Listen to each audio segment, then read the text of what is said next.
natin.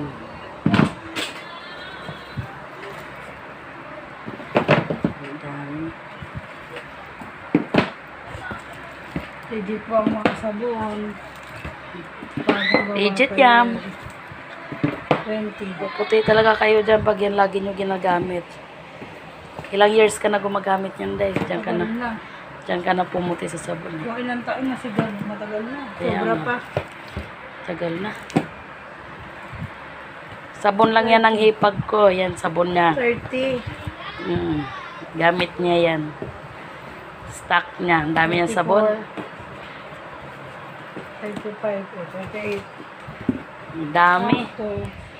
Gamit lang niya yan. Ang dami niyang sabon. Diba? Thank you, thank you. Kaya guys, order na kayo. Kung gusto niyo yan, legit talaga yung sabon na yan. Ilang years na yung hipag ko dyan gumagamit. Kaya sabon niya yan. Order niya, stock niya yan dito sa bahay niya.